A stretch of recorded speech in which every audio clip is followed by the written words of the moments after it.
Hello. അപ്പം നമ്മൾ വീണ്ടും ഒരു പുതിയ വീഡിയോ ആയിട്ട് വന്നേക്കുവാണ്. എന്താണെന്ന് വെച്ചിട്ടുണ്ടെങ്കിൽ അത്യാവശ്യം നല്ല മഴയും തണുപ്പും ഒക്കെയാണ് കേട്ടോ.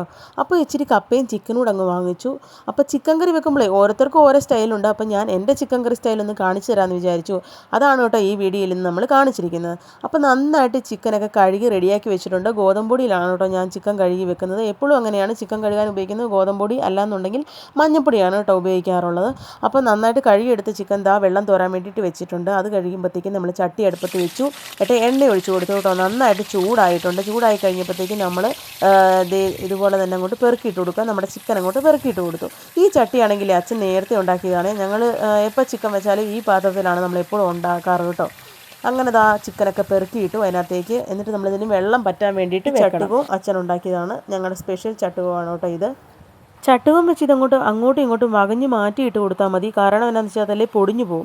അതുകൊണ്ട് ഇങ്ങനെ അങ്ങോട്ടും ഇങ്ങോട്ടും ഇച്ചിരി നീക്കിയിട്ട് കൊടുത്താൽ മതി. ഇതിൻ്റെ വെള്ളം പറ്റണം നമുക്ക്. അപ്പം നമ്മളിതിനകത്തേക്ക് ഉപ്പൂടി ഇട്ട് കൊടുത്തതിന് ശേഷം ഇതുപോലെ അങ്ങോട്ടും ഇങ്ങോട്ടും അങ്ങ് നീക്കിയിട്ട് കൊടുക്കുക.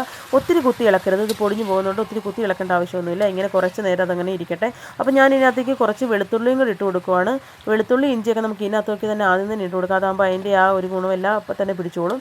അതുകൊണ്ട് ഇച്ചിരി വെളുത്തുള്ളി എടുത്തിട്ടുണ്ട്. വെളുത്തുള്ളി പൊളിക്കാനുള്ള മടി കൊണ്ട് ഞാനത് കഴുകിയിട്ട് അങ്ങോട്ട് കല്ലേ വെച്ച് ഇടിച്ചെടുത്തതിന് ശേഷം അതിനകത്തേക്ക് ഇട്ട് കൊടുക്കുകയാണ് കേട്ടോ ചെയ്യുന്നത്. അപ്പോൾ കറിവേപ്പിലയും കൂടെ ആ കൂട്ടത്തിൽ ഇട്ട് കൊടുത്തിട്ടുണ്ട്. ആ കൂടെ നമ്മൾ ഒരു 1/2 സ്പൂൺ മഞ്ഞൾപ്പൊടിയും 1/2 സ്പൂൺ മുളക് പൊടിയും ആവശ്യത്തിനുള്ള കുരുമുളക് പൊടിയും കൂടെ ചേർക്കുവാണ്.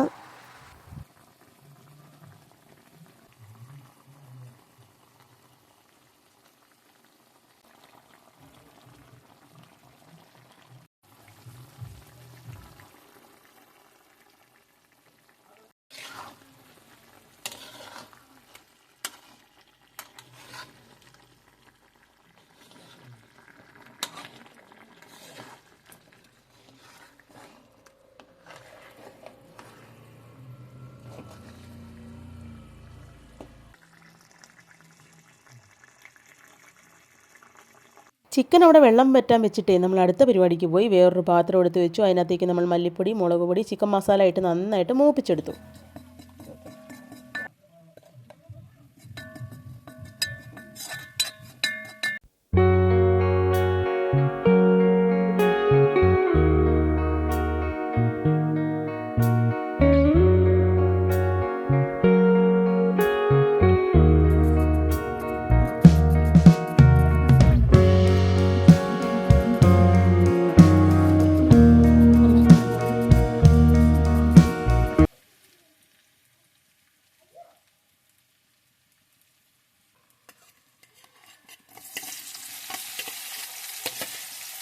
ഇച്ചിരി സവോട്ടിക്കാൻ മതി അല്ലേ.